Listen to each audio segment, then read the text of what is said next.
lo que es la legislación laboral. ¿Correcto? Bien, buenas tardes con todos y cada uno de ustedes.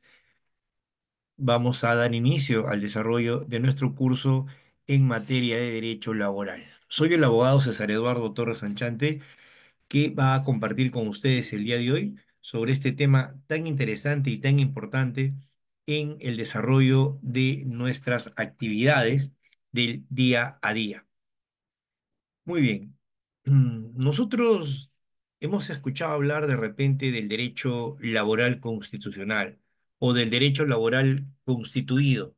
Cuando hablamos del derecho laboral constituido, nos referimos a que todo lo relacionado al derecho laboral está claramente contemplado en nuestro ordenamiento jurídico encabezado por la Constitución Política del Estado.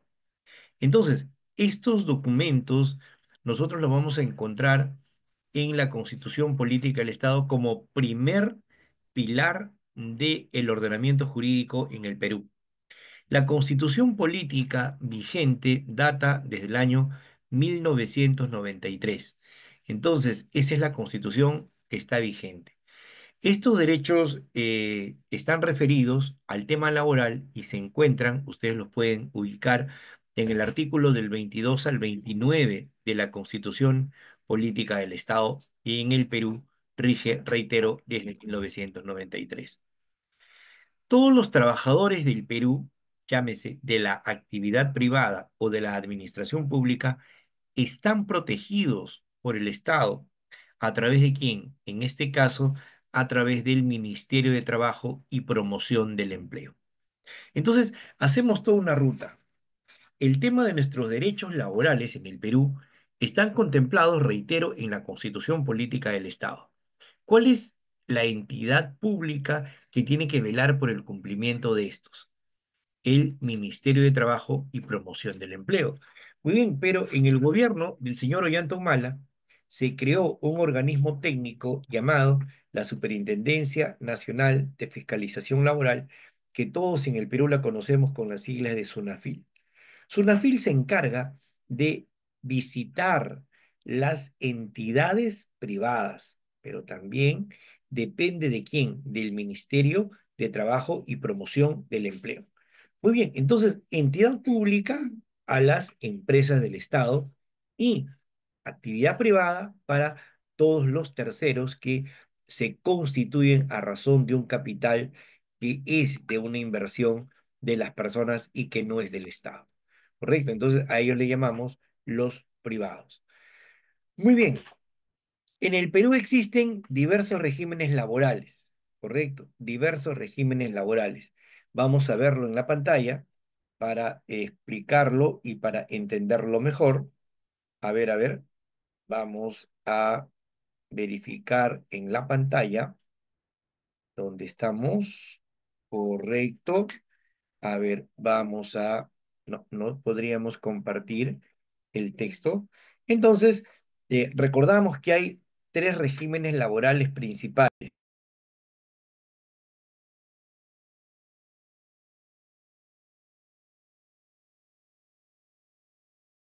Bien, entonces decíamos tres regímenes laborales.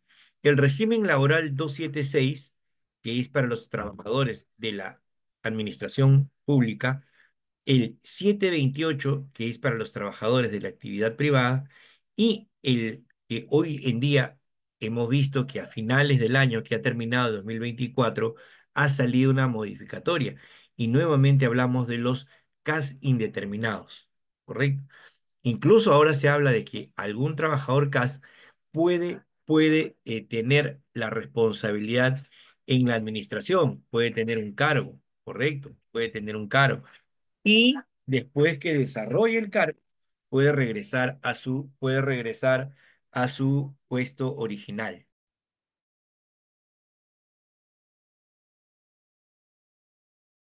Bien, entonces esto es el CAS, el contrato administrativo de servicios, ¿correcto? El contrato administrativo de servicios, el que lo conocemos con el 1057. A ver, un segundito, vamos a... Ya, correcto, ahora sí. Entonces, tres regímenes laborales, básicamente. Muy bien, pero alguien me preguntará, doctor, pero ¿y los trabajadores MIPE? Ah, los trabajadores MIPE también. Doctor, ¿y los trabajadores portuarios y los profesores de la actividad pública y los policías y los servidores de las entidades? Ah, muy bien, perfecto. Entonces, ¿qué le llamamos? Regímenes laborales especiales. ¿Cuáles son? Los que no están en el 276, en el 1057 ni en el 728. Muy bien. Básicamente el Estado, ¿por qué régimen contrata? El Estado contrata básicamente por el 1057, 276 y también por el 728. Pero el 728 es fundamental ¿para quién? Para la actividad privada, ¿correcto? Para la actividad privada.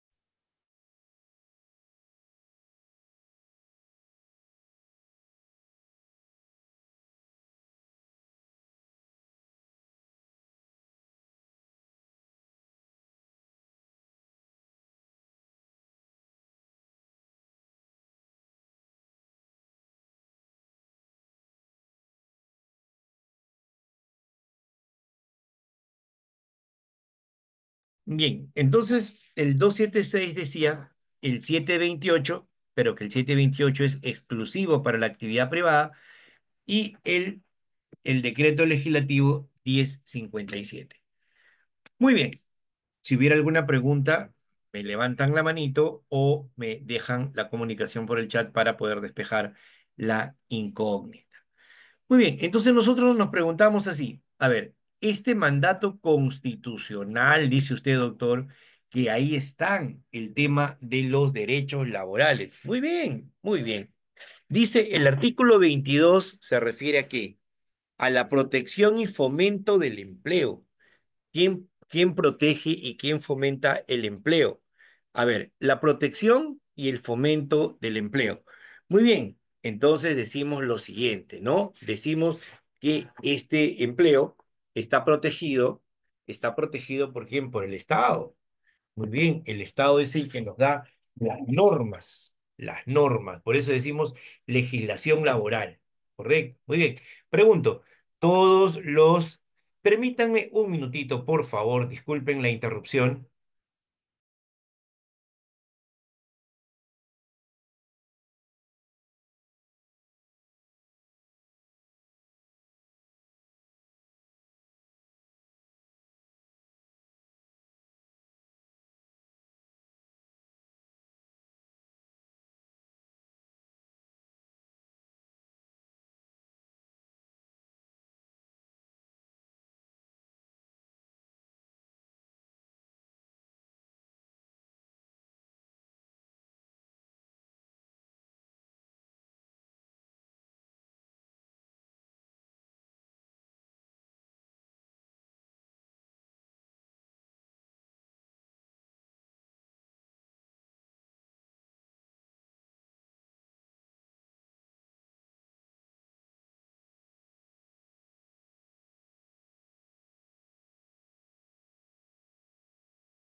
Estaba el tema de la batería bastante baja.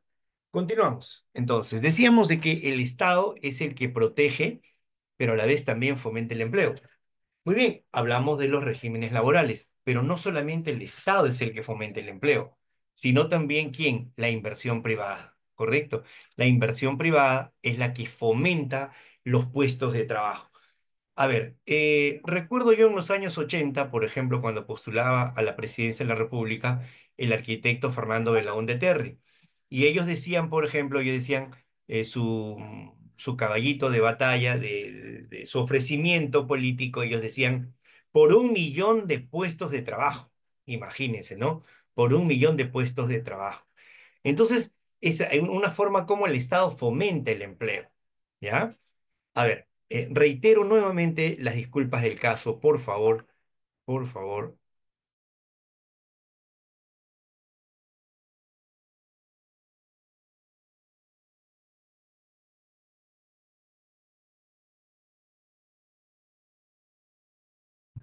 Gobierno en el Perú, un gobierno central decía que iba a generar 1 millón de puestos de trabajo. En ese caso, es el Estado el que creaba o fomentaba el empleo. Muy bien, pero en tiempos actuales ya no es el Estado. En tiempos actuales, ¿quién es? La empresa privada, ¿correcto? En tiempos actuales es la empresa privada la que va generando puestos de trabajo. Entonces, muy bien, la empresa privada, ¿qué régimen laboral crea? En los 90 se crea el decreto legislativo 728. Muy bien, pero el decreto legislativo 728, estimados participantes, también lo asume el Estado. Entonces, aquí en el Perú nosotros tenemos poco más de 40 regímenes laborales, pero decimos de que son cuatro principales, los que ya habíamos estado compartiendo en nuestra introducción, ¿correcto? Muy bien, en realidad 40 regímenes laborales y todavía alguno que todos pensamos que es régimen laboral, pero que no lo es, ¿correcto? ¿Cuál es? ¿Alguien podría indicarme cuál es ese régimen laboral que aparentemente lo es, pero no lo es? No es un régimen laboral y en el que escuchamos casi todos los fines de año y más aún los fines de gestiones de gobierno local o de gobierno regional. ¿Qué escuchamos? Que la gente dice, no, me han despedido, me han sacado, señor.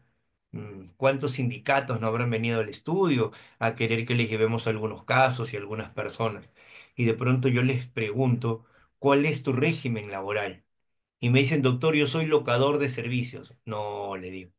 El locador de servicio no es régimen laboral. El locador de servicio, ¿qué es? Es un contrato privado, un contrato civil, pero no es un contrato de trabajo. Correcto. Entonces, a ello hay que tenerlo claro la información. No es contrato, no es contrato de trabajo lo que es la locación de servicios. Correcto. Muy bien. Pero todos los alcaldes contratan a personales por locación de servicios. Correcto. Y el locador de servicios, ¿qué beneficios sociales tendría? Ninguno. Ninguno. Ningún beneficio social. Correcto. Es más, hay incluso situaciones irregulares, ¿no? En donde para que le paguen al trabajador o para que le paguen a la persona que trabajó, ¿qué tiene que hacer? Girar recibos de honorarios profesionales por una persona tercera que no tiene nada que ver en el vínculo laboral. O sea, hay irregularidades, ¿no? Pero ahí tenemos a Servir que nos dice, muy bien, oiga, esta es una contratación irregular. No se puede contratar a trabajadores bajo la locación de servicios, pero que lamentablemente, vamos a decirlo con un idioma o con un lenguaje deportivo, ¿no? A veces el propio Estado conlleva un autogol, entonces esto no debería ser. Por tanto, el trabajo es un deber, pero a la vez el trabajo es un derecho. Es la base del bienestar social y a la vez el medio de realización de la persona. Nos realizamos por medio del trabajo y por el trabajo mejoramos nuestras condiciones de vida. ¿Correcto? Mal que bien, hay que darle gracias a Dios porque tenemos un puesto de trabajo, porque tenemos donde laborar, sea para la actividad privada o para la actividad pública. Pero el detalle está en los beneficios sociales. Por ejemplo, lo que ahorita hemos vivido en diciembre, el tema de la Navidad. Y entonces el 1057 solo percibió un aguinaldo que ha sido de 300 soles. El 276 ha recibido 300 soles, otro aguinaldo. Pero el 728 ha recibido una remuneración completa más un plus del 9% que no va a salud. O sea, ¿qué me conviene? Ser trabajador bajo el 728. Reitero, y la pregunta, ¿el Estado contrata por 728? Sí. Ah, entonces me convendría que el Estado me contrate por 728. Congreso de la República, el Ministerio Público, la Contraloría y otras entidades gubernamentales contratan a sus servidores por el tema de lo que son, pues, los 728, ¿correcto? Entonces, el trabajo es un deber. Tengo la obligación de trabajar. Si estoy trabajando para la administración pública, soy un servidor público. Ya no soy el trabajador, ¿correcto? Pero escuchamos ahora, por ejemplo, en la actividad privada que nos dan la denominación de colaborador, ¿correcto? Bien, entonces el trabajo es un deber, pero a la vez es un derecho trabajar. No me pueden retirar del trabajo si no hay causa justificada o no hay causa alguna, lo que llamamos causa justa, una forma de un despido del cual no tendríamos más que alegar porque el empleador va a decir, lo he despedido por causa justa, por ejemplo, que yo esté trabajando para un grifo y que de una manera muy detallada, cada día me llevo 20 galones de gasolina o que me llevo 20 cojines de aceite. Entonces estoy sustrayendo bienes de la empresa, ¿correcto? Entonces esa es una causa justificada. ¿Por qué retiraste al trabajador Fernando? Lo retiré al trabajador Fernando porque se llevaba 20 cojines de aceite y 20 litros de gasolina, ¿correcto? O 20 galones de gasolina. Y encima se llevaba todavía 50 soles del cuadre de caja diaria. O sea, está cometiendo una falta grave. A eso le llamamos despido justo. Un despido nulo cuando no hay causa justificada para poderlo retirar.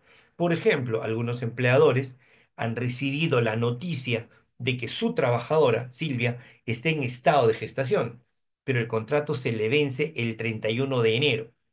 Y, ojo, ojo, con una particularidad, Silvia dio parte al empleador. Oiga, a mí me han dicho que estoy en estado de gestación, aquí están el certificado médico, aquí están mis controles que empiezo a llevar, ¿correcto? Y entonces el empleador no puede dejarla en la calle. El contrato que se vencía el 31 de enero tiene que ser prorrogado, como quien dice, tiene que ser ampliado. Y en el máximo hasta de un año, porque son 9 meses de lo que estamos, pues, ¿no? Estamos en el vientre materno, 9 meses, a ver, por favor, un segundito, otra vez, vamos a retirar el WhatsApp, porque no nos deja trabajar, ¿verdad? El WhatsApp no nos está dejando trabajar. A ver, un ratito aquí. Y vamos a desinstalar el WhatsApp y listo. Vamos a trabajar todos tranquilos. Muy bien, muy bien. Hasta aquí, ¿alguna pregunta? A ver, bien, bien. Entonces, estamos otra vez en el aire. Muy bien. Decíamos entonces que este trabajo es un deber y un derecho. Es la base del bienestar y el medio de la realización de la persona. La persona se realiza mediante el trabajo. El artículo 23 que nos habla sobre el Estado y el trabajo. El trabajo tiene sus diversas modalidades. Vamos a hablar de esas dos modalidades tradicionales que decían el trabajo intelectual y el trabajo manual. ¿Quiénes hacemos trabajo intelectual? Trabajo intelectual hacemos, valga la redundancia, los intelectuales, la academia, los docentes universitarios, hacemos trabajo intelectual, los sacerdotes, trabajo intelectual. ¿Quiénes hacen el trabajo manual? ¿Dónde interviene la mano del hombre? Por eso se dice mano de obra calificada. Cuando esta mano del hombre ha recibido una capacitación, ha recibido una preparación constante, adecuada. En el 2008, más o menos, cuando se estaba viendo los temas de los tratados de libre comercio con el mundo, se acordarán ustedes esos tiempos, ¿ah? En donde se buscaba tener negocios con quién, con Estados Unidos, con China, etcétera. El mundo nos dijo muy bien, yo quiero comprar tus productos por 30, 40, 50 años, pero ¿sabes qué? Dame mano de obra calificada, o sea, garantízame que esos productos sean de calidad, ¿correcto? El mundo nos compra por calidad y nosotros vemos calidad en los diversos productos del mundo. En este momento, si yo digo que estoy utilizando un reloj de una marca japonesa, creo que nadie está interesado en preguntar qué marca. Simplemente asumimos que el producto japonés es un producto de calidad total, ¿correcto? Así por inercia. Entonces, hemos visto el tema de la calidad. El mundo nos pidió trabajadores manuales, pero con calidad. Y entonces salió Sensico, salió Senati, salieron tantos otros centros de capacitación a preparar a los trabajadores, a preparar a quienes, a los obreros, para que ellos puedan tener mejor capacitación y sobre todo puedan desarrollar mejor sus condiciones laborales. Por esa mejoría, por esa calidad, el trabajador tiene derecho a recibir su remuneración, ¿correcto? Muy bien, entonces el trabajo en sus diversas modalidades. Vamos a decirlo así, tradicionalmente dije el trabajo manual y el trabajo intelectual. Dice, es objeto de atención prioritaria del Estado. El Estado es el que tutela. Los que somos abogados aquí recordaremos en las clases de teoría del Estado que el Estado tiene un rol tuitivo, que significa un rol de protección, un rol de cuidado. El Estado tiene que proteger a quién, a su conciudadano. Ustedes se acordarán, ustedes se acordarán, hace algunos años había algún expresidente ahora que había ido a radicar a Japón y no existía el tratado de extradición. ¿Por qué? Porque Japón protege a sus connacionales, ¿correcto? El Estado peruano también debe proteger a sus connacionales peruanos. Y dice acá, especialmente se protege a la madre, se protege al menor de edad y se protege al impedido que trabaja. Por ejemplo, recordarán ustedes que existe lo que se llama hoy en día la lactancia materna. Existe hoy en día lo que se llama la madre gestante y hay beneficios para la madre gestante. Hay beneficios para la madre lactante, ¿correcto? Para esa madre que el hijo le está dando de lactar. ¿Qué pasa cuando un embarazo es de riesgo? ¿Qué pasa con esta madre que tiene el embarazo de riesgo y le da la ley unos días más de descanso? ¿Correcto? Entonces, esta protección alcanza a la madre en el estado de gestación. La norma dice que deben darse ¿cuántos días? La norma habla de 96 días.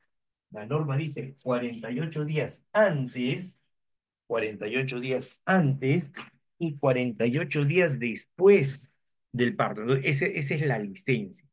La madre dice, no, señor, yo me siento en condiciones de trabajar. Bueno, pero usted tiene que 48 días antes de la fecha probable de parto hacer uso de esta licencia, porque si no el empleador también se vería en serios problemas, ¿no? En multas, porque esto es considerado como una falta muy grave que le va a imputar la administración, ¿correcto? Muy bien, entonces el Estado protege a la madre. La madre trabaja solo 7 horas porque tiene 1 hora del derecho a la lactancia por espacio de un año, ¿correcto? Por espacio de un año. Entonces, la mujer trabaja las 8 horas, en realidad 7, hemos dicho, ¿verdad? O sea, a ver, en la administración pública estamos de 8 a 1, de 1 a 2 es nuestro receso, y de 2 a 5:30 de la tarde todos estamos marcando tarjeta y nos vamos. Muy bien, entonces al irnos todos, la señora no saldría a las 5:30, la señora saldría 4:30. O la señora podría ingresar a las 9 y esa hora es tomada para la lactancia. Ya es como se pueda negociar con el empleador, ¿correcto? Ya es como se pueda negociar con el empleador. Muy bien. Entonces, también protege al menor de edad. Aquí tendríamos que irnos a la norma internacional. ¿Qué nos dice, qué nos dice la OIT? La Organización Internacional del Trabajo es la encargada de decirnos el tema de las edades laborales. ¿Y qué nos dicen? De 15 a 65 años. ¿Verdad? De 15 a 65 años, es lo que la población económicamente activa puede trabajar. Muy bien, pero un menor de edad, pues no va a trabajar en condiciones infrahumanas, por ejemplo, o en condiciones de riesgo. Por ejemplo, un menor de 16 años no puede hacerse cargo de un taller de cocina, no puede ser el cocinero principal, ¿correcto? ¿En dónde podría trabajar? Podría trabajar como mozo, podría trabajar como volantero en la puerta del restaurante, podría trabajar como auxiliar administrativo, llevando documentos, ¿no? Etcétera, pero no le podríamos dar una responsabilidad de riesgo. No le podríamos asignar un arma para que sea la seguridad del restaurante. No podríamos hacer. Entonces, el Estado, hemos dicho, protege a la madre, protege al menor de edad y a la vez también al impedido, al discapacitado. A ellos también los protege. Muy bien. Entonces dice al menor de edad y al impedido que trabaja. Imagínense que una persona que ha quedado de repente con alguna secuela de alguna enfermedad, una poliomielitis, por ejemplo, y esta persona ranguea para caminar, no tiene estabilidad en su columna vertebral, no puede movilizarse y esta persona poco a poco ha ido desgastándose, pero labora en el tercer piso. No podríamos dejar que esta persona siga trabajando en el tercer piso, ¿correcto? Porque las condiciones no lo permiten. Entonces, hoy en día se ha ido viendo el tema, por ejemplo, de las rampas, ¿no? El tema de estas subidas en alguna entidad pública. Acabo de ver que se ha construido incluso unos pequeños elevadores mecánicos donde los trabajadores puedan desplazarse sin tener riesgo alguno, ¿no? Entonces, ahí está esta protección que hace el Estado. Pero sobre todo en condiciones que son demostrables, ¿correcto? Cualquier trabajador puede argumentar, ¿no? Que se encuentra enfermo, que tiene tal padecimiento de tal o cual enfermedad, etcétera, o de cual discapacidad. Muy bien, ¿y quién tiene que decirnos si efectivamente está o no con estos problemas de salud? ¿Quién? Salud ocupacional de salud, ¿correcto? Ellos son los que tienen que dar un dictamen, o en este caso, el CONADIS decir que esta persona se encuentra con tal discapacidad. Entonces, el empleador tiene que trabajar con esto, ¿no? Tiene que trabajar con esto, porque si no, estaría por frente a un tema de multas y todo eso. El Estado promueve condiciones para el progreso social y económico, en especial mediante políticas de fomento del empleo productivo y de educación para el trabajo. Esto es lo que sostiene el artículo 23 de nuestra Constitución Política del Estado. ¿Qué dice entonces? Que el Estado promueve condiciones para el progreso social y económico, en especial mediante políticas de fomento de empleo productivo. Por ejemplo, el tema de los contratos que tienen algunas entidades públicas para trabajar con personas discapacitadas, señoras, etcétera. Pero también la capacitación, la educación que le damos para los temas del trabajo. Los trabajadores tienen que estar debidamente capacitados. Ahora, ¿qué no dice el 728? El 728 dice, el trabajador, para que pueda estar sometido a políticas de evaluación de desempeño, debes capacitarlo. Al trabajador no lo puedes la ventana, al trabajador no lo puedes evaluar si no lo has capacitado, ¿correcto? Y tiene que haber un mínimo de 4 capacitaciones al año. Muy bien, ninguna relación laboral puede limitar está bien, ni puede limitar el ejercicio de los derechos constitucionales. No, no, abre, hija, abre. Dice, no puede limitar el ejercicio de los derechos constitucionales, ni desconocer o rebajar la dignidad del trabajador. Entonces, ¿aquí qué pasa? Al trabajador no lo puedo ascender de cargo y de pronto al trabajador lo voy a descender del cargo. No puedo hacer eso. El trabajador que ya ascendió mantiene su ascenso. El trabajador no puede descender, porque estaríamos hablando entonces de que estamos rebajando la dignidad del trabajador. Al trabajador debemos respetarlo y debemos de mantener un un sano desempeño laboral. Por ejemplo, por ejemplo, a mi chofer no le puedo pedir que me lustre los zapatos, porque no está en sus funciones.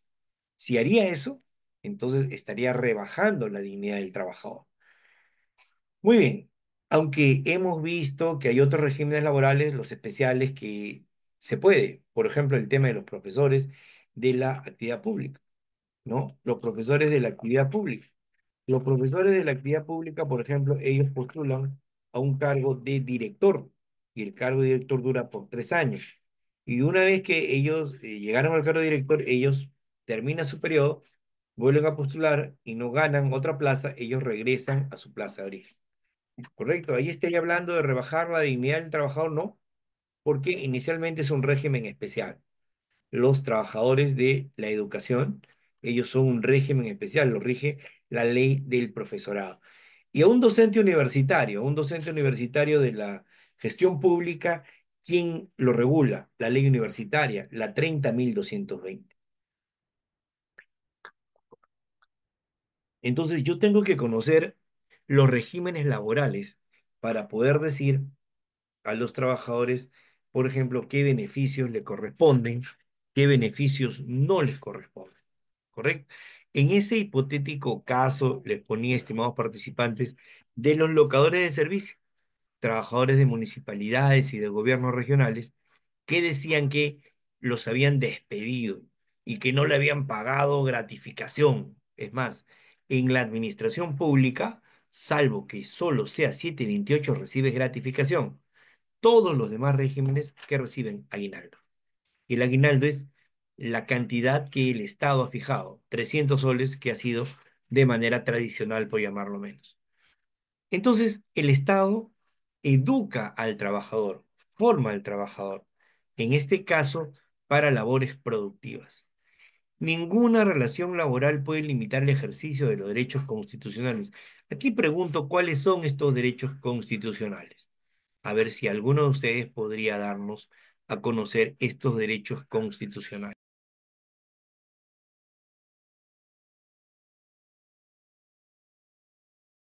Muy bien.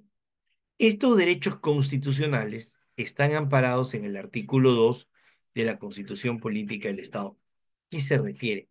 Se refiere a los derechos fundamentales de la persona. Hablamos del derecho a la vida. Al trabajador no lo podemos hacer trabajar en condiciones infrahumanas. El trabajador debe trabajar en un grato ambiente de trabajo. Hay empresas que convocan a su personal y dicen grato ambiente de trabajo, ¿correcto? Entonces es así como nosotros los trabajadores y los empleadores debemos trabajar en una constante de armonía. Muy bien, entonces el derecho a la vida, el derecho a la dignidad, el derecho a la libertad, el derecho a la educación, en buen romance, todos los derechos fundamentales son los derechos del trabajador, todos. Derecho a la salud, derecho a la educación, derecho a la vida, que sería el primero, el derecho al trabajo, el derecho a la salud, el derecho a contratar libremente, de acuerdo a la norma, etcétera. Entonces dice que ni a desconocer o rebajar la dignidad del trabajador. No podemos maltratar al trabajador, como algunos pensaban que antiguamente maltrataban al trabajador, ¿no? Lo insultaban al trabajador para que el trabajador pueda rendir horas de horas. ¿Se acuerdan que en algunas culturas incluso han trabajado varones, mujeres, niños en más de 16 horas de trabajo? Viene la Revolución Francesa y logra que estas horas de 16 a más sean rebajadas a 12. Y luego vienen los mártires de Chicago y logran tener hoy en día que el trabajo es 8 horas diarias, 8 horas diarias, 48 horas semanales. Es decir, trabajan 6 y descansamos un día a la semana. ¿Correcto? Hay información que está llegando de muchos lugares del mundo. En Chile dicen que se trabaja 7, en algunos países asiáticos se están trabajando 6 horas, en fin, ¿no? Para compensar el tiempo que el trabajador no está con su familia, ¿verdad? Entonces dice, nadie está obligado a prestar trabajo sin retribución. No existe trabajo ad honorem en la administración pública. Todos los que estamos en la administración pública tenemos una remuneración mensual. Ni qué decir al 31 de diciembre del año 2024, para este año 2025, que la mayoría de sectores de la administración pública han logrado aumentos. Los profesores 200 soles, 400 soles, y el resto de trabajadores también, con los famosos pactos colectivos, ¿correcto? Entonces dice, nadie está obligado a prestar trabajo sin retribución o sin su libre consentimiento. Yo no puedo trabajar donde no me sienta bien o donde yo no necesite o no desee trabajar. Artículo 24. Vamos a conocer aquí los derechos del trabajador. Es importante el derecho laboral porque conociendo, solo conociendo mis derechos, voy a poder reclamarle al empleador lo que me corresponde. Correcto. A veces no cumplimos, porque no, perdón, no reclamamos porque no conocemos, pero estamos cumpliendo con el horario de trabajo. Llegamos antes de la hora, nos vamos después de la hora, algunos minutos, ¿verdad? Cumplo mi estadía en la empresa, cumplo con mi trabajo, ¿sí? Pero a veces el empleador se hace de la vista gorda, ¿no? No conoce el tiempo extra que le damos a la empresa. Identifícate con la empresa, le dice al trabajador. Pero el trabajador también tiene que identificarse con la olla, con su familia, ¿correcto? Entonces tiene derecho a conocer cuáles son sus derechos del trabajador. El trabajador tiene derecho a una remuneración equitativa y suficiente que le procure para él, para su familia, los que están detrás de los trabajadores, y el bienestar material y espiritual. El trabajador tiene derecho a tomarse una gaseosa. El trabajador tiene derecho a guardar un dinero para mañana comprarse un terreno o comprarse una vivienda o comprarse un auto o viajar por el Perú o viajar por el mundo. Tiene derecho a eso, ¿verdad? Entonces tiene derecho a reclamar una remuneración equitativa y suficiente. El pago de la remuneración y los beneficios sociales. Aquí estos beneficios sociales distan de acuerdo a cada uno de los regímenes laborales. No todos los trabajadores tienen los mismos beneficios sociales, no todos, ¿correcto? Ahorita que hemos regresado de la pandemia, hace ya casi 2 años, estamos fuera de nuestras casas, laborando tranquilamente, veíamos qué beneficios sociales tiene el trabajador. Ahí, por ejemplo, decíamos derecho a la CTS. En un 276 no tiene el derecho a la CTS porque está en la ONP. Si está en la FP, cambia el escenario. ¿Ves? Entonces hay que ir conociendo estas obligaciones y estos beneficios sociales del trabajador. Por ejemplo, si no tengo hijos, no tengo derecho a recibir el tema de la asignación familiar. Y esto es en la administración pública. En cambio, perdón, en la administración privada. Pero en cambio, en la administración pública, un 276 recibe escolaridad tenga o no tenga hijos, lo que no lo hace el 7. El 728 te dice, presenta tu partida de nacimiento de tus menores hijos para poderte asignar eso. No lo presentas porque no tienes hijos hasta 18 años, entonces no se te considera el pago de la escolaridad. Entonces, ahí están estos beneficios, por ejemplo, entre uno y otro régimen laboral. Correcto. El derecho a las vacaciones. Todos los trabajadores hoy día tienen derecho a gozar 30 días de vacaciones, pero que también puedo fraccionar estos 30 días. ¿Sí? ¿Sí? O sea, me corresponde el periodo vacacional después de haber laborado un año de manera ininterrumpida para un solo régimen laboral. Pero si por 3 meses me contratan por 728, 3 meses me contratan por el 276, 3 meses me contratan por el 1057 y de nuevo vuelvo al 728. No tengo ese derecho. ¿Por qué? Porque no ha habido continuidad laboral. ¿Correcto? Entonces, al no haber continuidad laboral, no puedo pretender reclamar ese derecho, ese beneficio social que me corresponde. Muy bien, entonces esto que será motivo seguramente de conocerlo en otra clase, cada uno de los regímenes laborales en el Perú. Muy bien. Estamos dándole una cobertura general al derecho del trabajo. El derecho del trabajo surge con la Revolución Francesa, recordarán ustedes. Perdón, con la Revolución Industrial, recordarán ustedes, ¿no? La Revolución Industrial que surge con el gran maquinismo. Aparece la locomotora, aparece la máquina de vapor y desplaza al trabajador. Y empiezan entonces a asociarse los trabajadores y hacer el reclamo de sus derechos que no tenían. Empezaron ellos a pedirle al empleador que se mejoren esas condiciones salariales y de trabajo. No solamente un sindicato es para pedir beneficio económico, sino también para pedir beneficios a los trabajadores. Alguna vez estuve con un grupo de médicos y ellos solamente hicieron un paro para mejorar situaciones laborales, más no pedir un solo sol de aumento. Igual lo hicieron un grupo de enfermeras, ¿correcto? Entonces dice, las remuneraciones mínimas, acabamos de salir de una regulación de una remuneración mínima vital, ahora es de 1.130 soles, muy bien. Algunos no quieren que la remuneración mínima se aumente. 1.130, pero la canasta básica familiar, según la estadística de INEI, dice que la canasta básica familiar se compra con 1.700 soles. O sea, todavía no llegamos a ese mínimo real, por decirlo menos, ¿correcto? Estas remuneraciones mínimas son reguladas por el Estado, pero el Estado también no lo hace de manera unilateral. El Estado no impone con verticalismo este cambio, no. El Estado, este aumento, el Estado lo regula. El Estado trae a los empresarios, trae a los trabajadores y les dice, oiga, vamos a reunirnos sindicatos y vamos a reunirnos empleadores, en este caso pues se reúne la CONFIEP, y vamos a analizar el tema del aumento de la remuneración mínima vital. Y muchos dicen, no, no, no debe aumentarse la remuneración mínima vital. ¿Por qué? Porque las empresas están en rojo.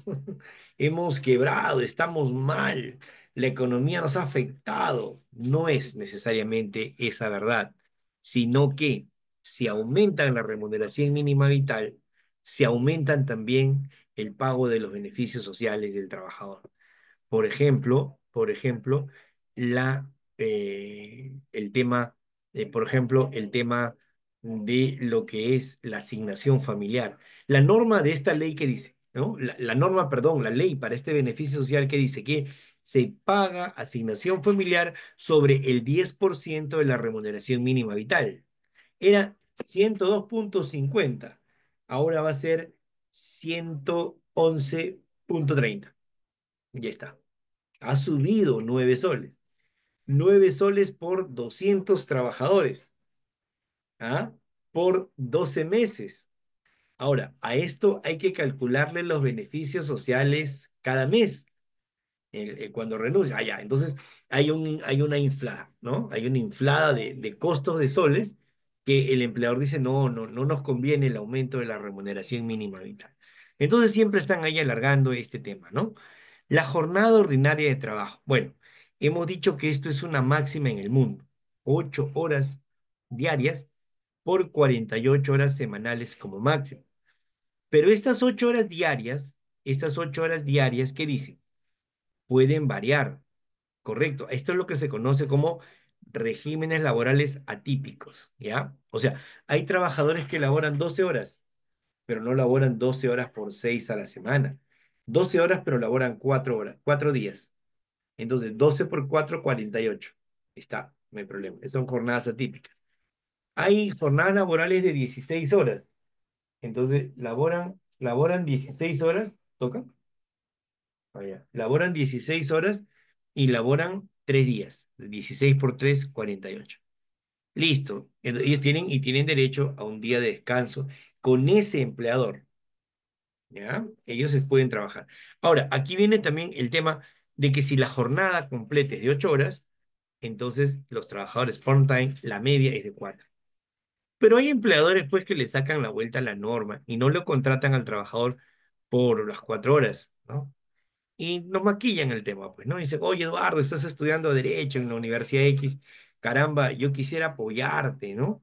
Y no te preocupes, trabaja solo 3 horas 50 minutos. Esa es tu jornada para que puedas irte a la universidad.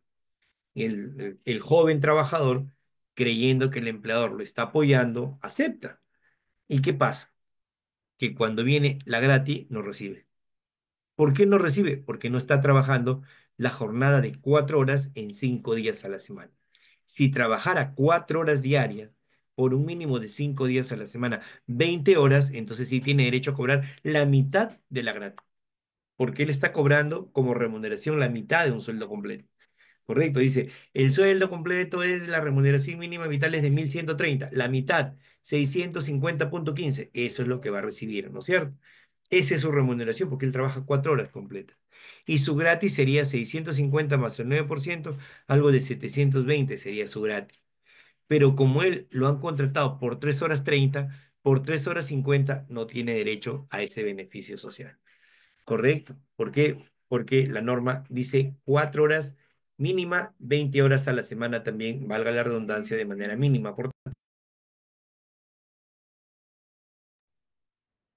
Muy bien, en caso de jornadas acumulativas o atípicas, el promedio de horas trabajadas en el periodo correspondiente no debe superar dicho máximo, o sea, no debe superar las 48 horas como lo había explicado, ¿no?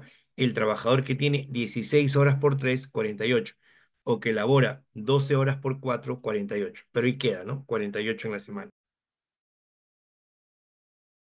Los trabajadores tienen derecho al descanso semanal y anual. O sea, en la semana el trabajador no puede vender su día de descanso. No. Él labora de lunes a sábado, descansa domingo. Él puede laborar domingo, lunes, martes, descansa miércoles. O sea, él elige el día de descanso de la semana y también de acuerdo a la actividad laboral que tenga, ¿no? el empleador. Por ejemplo, es una pollería. Imagínense, la pollería que estamos hoy día miércoles. Todavía no hay mucho movimiento, ¿no? Pero mañana, jueves, viernes, sábado, hay abundante movimiento, hay abundantes comensales.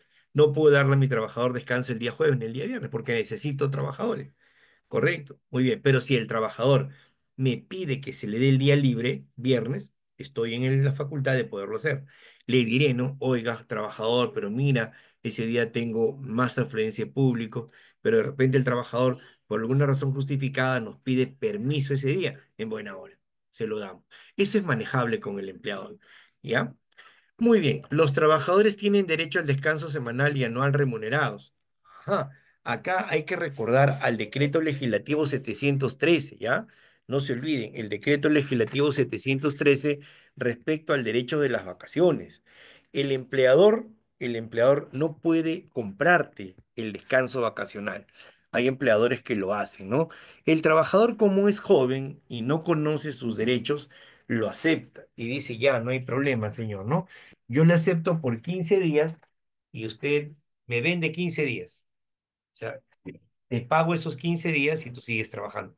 No es lo correcto. Ahora, cuando el empleador, ya, yo he llevado varios casos de estos, el empleador pasa el año y no le programa vacaciones al trabajador. Pasa otro año y tampoco le da vacaciones al trabajador. Pasa otro año, tampoco le da vacaciones al trabajador. O sea, el trabajador ha trabajado 6 años sin derecho a las vacaciones. Pero de pronto, nosotros por ahí, alguna universidad nos lleva para hacer campañas de derecho laboral y nos encontramos con estos trabajadores y el trabajador dice, doctor, yo nunca hice descanso. Muy bien, el empleador tiene que indemnizar a razón de un periodo vacacional, le tiene que pagar las vacaciones y la indemnización, o sea, un sueldo.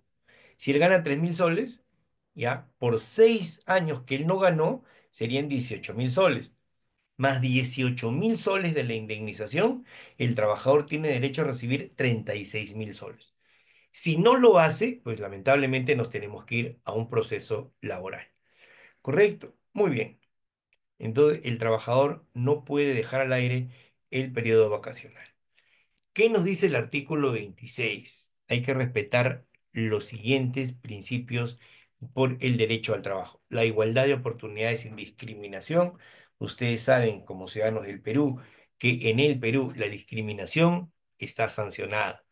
Carácter irrenunciable de los derechos reconocidos por la Constitución y la ley. Ningún trabajador del Perú puede renunciar a recibir los derechos laborales que la Constitución y las leyes laborales le asisten. Ningún derecho tiene el empleador para pedirle al trabajador que renuncie a sus derechos laborales. Si algún empleador lo hace, está cometiendo una falta muy grave y eso también la norma lo protege, ¿correcto? El trabajador, el empleador a veces dice, ah, ya, muy bien, ¿sabes qué? Renuncia, pero yo no te he votado. No, eso no es legal. Correcto, eso no es legal. Muy bien. Recuerden el 728 periodo de prueba. 3 meses periodo de prueba. Te pueden renovar el periodo de prueba por 3 meses más, sí, pero tiene derecho el empleador a liquidarte por esos 6 meses de trabajo. Lo que no estamos protegidos en ese caso de los derechos es con el tema de qué? Es con el tema de el despido arbitrario. No hay derecho, no hay protección contra el despido arbitrario. O sea, cuando el trabajador está en periodo de prueba, no hay protección contra el derecho arbitrario. No se le dice al trabajador, hasta acá nomás, no es ningún tipo de despido, como quien dice, simplemente no pasamos el periodo de prueba. Correcto. Interpretación favorable, aquí nosotros los abogados laboralistas lo conocemos como el indubio pro reo. O sea, esta interpretación favorable que le damos al trabajador en caso de duda insalvable sobre el sentido de una norma. La norma protege al trabajador. Hay una vieja frase que dice que la soga se rompe por el lado más débil. Y la parte más débil en una relación laboral, ¿quién es el trabajador? El trabajador, ¿correcto? El derecho que tiene el trabajador a estar protegido frente al despido arbitrario. ¿Qué significa arbitrario? Que unilateralmente, en este caso el empleador, le dice al trabajador, ¿sabes qué, Benito Pérez, te vas? ¿Por qué? Porque ya no quiero trabajar contigo, señor. Mi contrato vence el 31 de marzo. Sí, pues, quéjate donde quieras, porque hay esos empleadores, ¿no?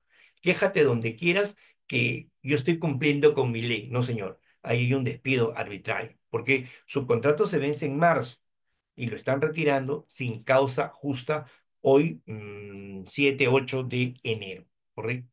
La ley otorga al trabajador adecuada protección contra el despido arbitrario.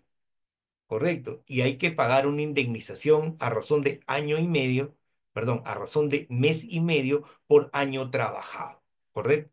Hay que pensarlo 2 veces si sacamos al trabajador o no lo sacamos, de verdad, de una manera así. Cuando siempre hay que llevar una vida armoniosa, tanto con los trabajadores como con los empleadores, ¿no? El artículo 28 habla de estos derechos que tiene el trabajador. Todo trabajador tiene derecho a participar en un sindicato y así lo establece el convenio que tenemos con la OIT, el convenio 81, el convenio 97, el convenio 151, que hablan sobre los derechos de la negociación colectiva y el derecho a huelga. He estado en algunos sindicatos de profesores en el mes de septiembre, en el mes de septiembre, ¿no? En el mes de septiembre, y me decían, doctor, nosotros somos contratados, ¿podemos hacer huelga? Por supuesto. Es un derecho que le asiste a todos los trabajadores del Perú, tanto de la actividad pública como de la actividad privada, ¿no? A ver, muy bien. Entonces vamos concluyendo y si no hubiera alguna pregunta. Bien, el Estado reconoce el derecho de sindicación, o sea, de pertenecer a un sindicato, de negociación colectiva y el derecho a la huelga. Cautela su ejercicio democrático, garantiza la libertad sindical. El trabajador puede participar o no en un sindicato y no es óbice para que el empleador lo empiece a marcar para retirarlo de la empresa o no renovarle el contrato. Fomenta la negociación colectiva, negociamos con el empleador, negociación colectiva. Señor, necesitamos mejores condiciones laborales, etcétera. La convención colectiva tiene derecho, bueno, tiene lo que llamamos acá fuerza vinculante en el ámbito de lo concertado. Se tiene que cumplir lo que se pactó, lo que se puso de acuerdo. Regula el derecho de huelga para que pueda ejercerse en armonía con el interés social, pero señalando algunas excepciones y limitaciones. ¿Correcto? Los médicos, por ejemplo, no pueden irse en huelga los 20 médicos del hospital. No, ellos tienen que organizar piquetes para que puedan atender a la población, igual las enfermeras, las técnicas, el personal médico. Por eso hablo de unas excepciones y limitaciones. ¿Correcto? Muy bien. Los profesores se han ido a huelga y ¿qué han hecho después? Han tenido que recuperar sus clases, ¿no? Artículo 29. Participación de los trabajadores en las utilidades. Estimados participantes, solo los trabajadores que pertenecen al régimen de la actividad privada en el 728, solo ellos tienen el derecho de participar en utilidades siempre y cuando las empresas estén reguladas por las normas, ¿ya? Si, por ejemplo, las empresas de telecomunicaciones, las mineras, ellas, las universidades privadas, etcétera, esos trabajadores sí tienen derecho a recibir utilidades entre el 5 y 10% de las utilidades que genera en el año anterior.